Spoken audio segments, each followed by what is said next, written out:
You know where I live at right now, where I'm still living at? I'm living in my city right now. I still ain't left my city. I'm still doing my shit. But I'm still famous at the same time. I'm still recognized. I mean, you only got one life at the end of the day, and my city is so small to the point. Dreams are it's a very small chance of completing your goals. It's like that wherever you from, you will get hated the most. You know, most rappers die in their own city. It's a fact. Say JayDaYoungan's got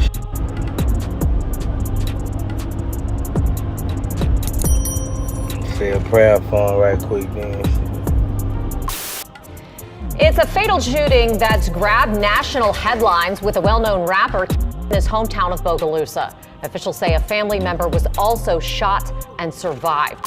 So we are learning more about the deadly shooting in Bogalusa. The family of the Javorius Scott, known as JayDaYoungan, they say that he was standing outside of his home on Superior Avenue when someone opened fire, killing the rap artist.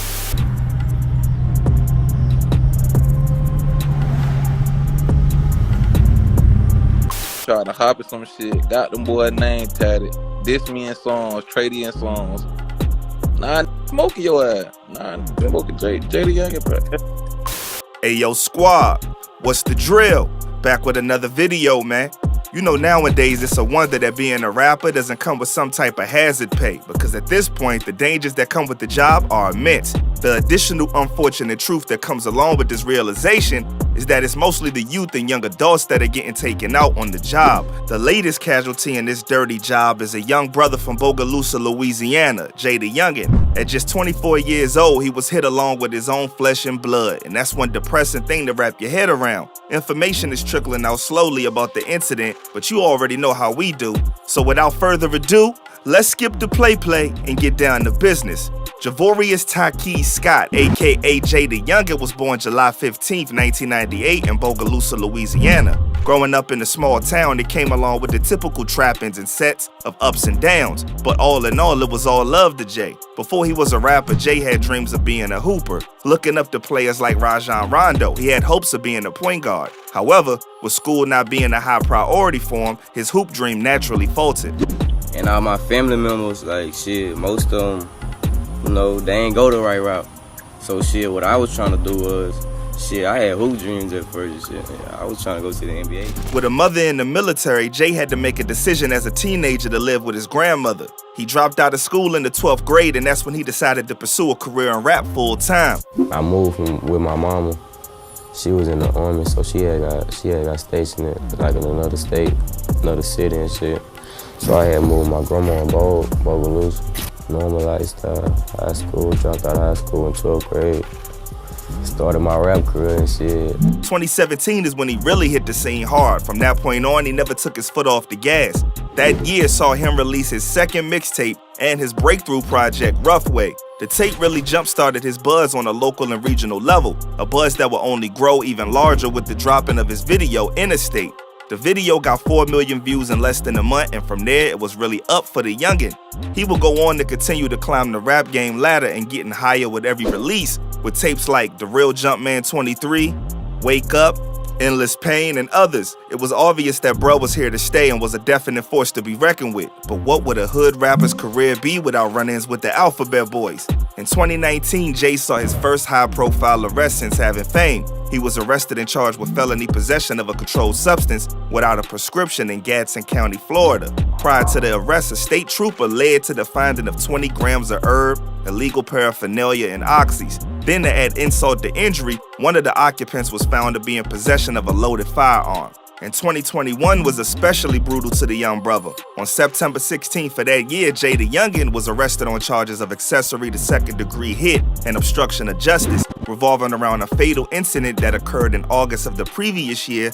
4 days later, however, Scott was released on $175,000 bail. The following 2 incidents were just a month apart, taking place in both October and November respectfully. It was clear that dude was going through a bit of a rough patch, but sooner or later, things would quiet down and he would get back to his music grind, dropping more new hotness in the first half of 2022.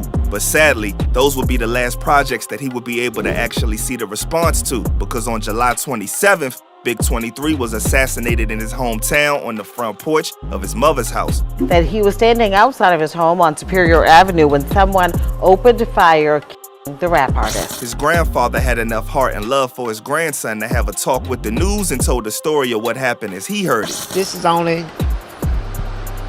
what I hear. Someone came up from behind the house, you know, and with a ski mask on and gunned them down in broad open daylight on a public road, a road that's a busy road. So people have gotten so bold of doing things today because they know or they feel like they won't be caught. Based on the footage released by TMZ a little after the incident, it was clear that Jay wasn't hiding from anyone and he was living in plain sight, right where he grew up.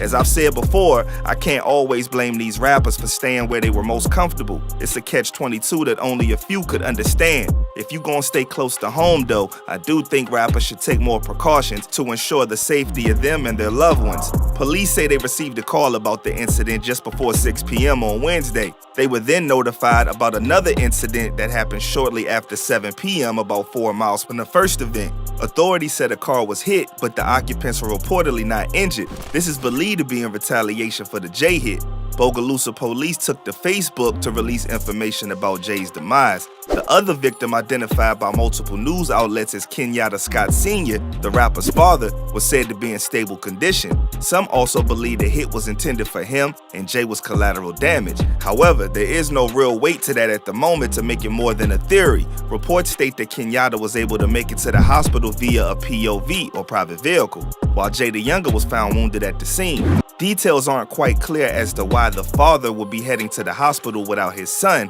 Some believe it was because of the current situation he's in with the law. He spoke to TMZ about the exact details of what went down according to him.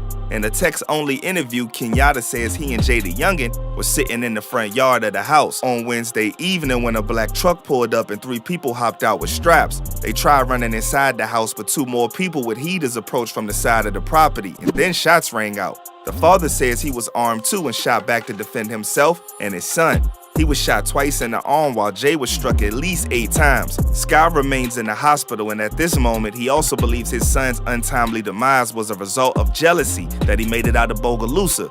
He thinks whoever was behind it was envious of JayDaYoungan's success. According to him, his son didn't have beef with anybody, and he doesn't think it was gang-related at all. Bogalusa Police Chief Kendall Bullen told TMZ cops are looking at all possibilities for a motive, including gangs and/or retaliation. Bogalusa Mayor Wendy Perrette urged residents to remain calm while police investigate Jay's assassination. She also spoke to local news about the incident, demanding that violence be stopped. We reached out to Bogalusa Mayor Wendy Perrette about these shootings. She's calling this a senseless crime, demanding that Louisiana State Police come in, help Bogalusa Police there, as well as the Washington Parish Sheriff's Office.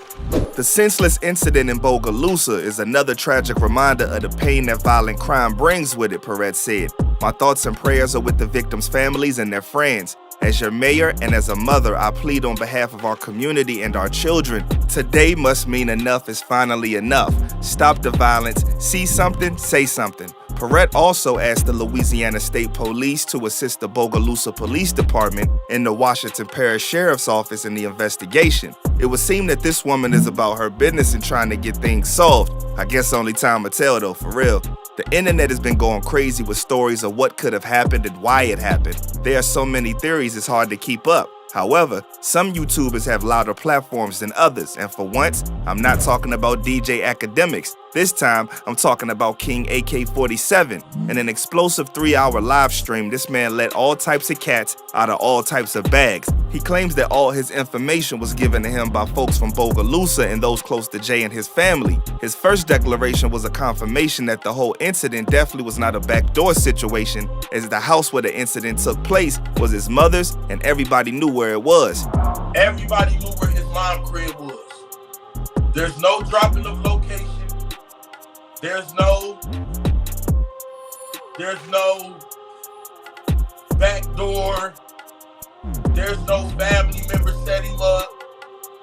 There's no none of that. He even went on to say that no rappers that he publicly had issues with had anything to do with this either. And Boogaloo, nothing to do with Young Boy, nothing to do with Quando Rondo, nothing to do with Julio Fulio, nothing to do with none of that shit. All right? And I'm stamping that, and I'm putting that on my kids, man. Also, there was supposedly an assassination attempt on Jay's life last weekend at a party, but Jay was never hit. Instead, his father got hit in the backside one time. They, just this last weekend, y'all, they tried to kill JayDaYoungan this weekend.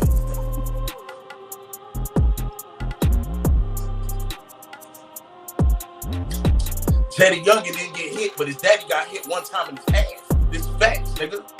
One thing AK-47 believes he knows for a fact is that the person who did it will either be in prison or in dirt real soon. And so the cycle continues, man. The information that came from AK-47 is a little different than what came from Kenyatta and TMZ, which is the more recent disclosure. So I guess you could take what AK saying with a grain of salt, and all the information should come out eventually.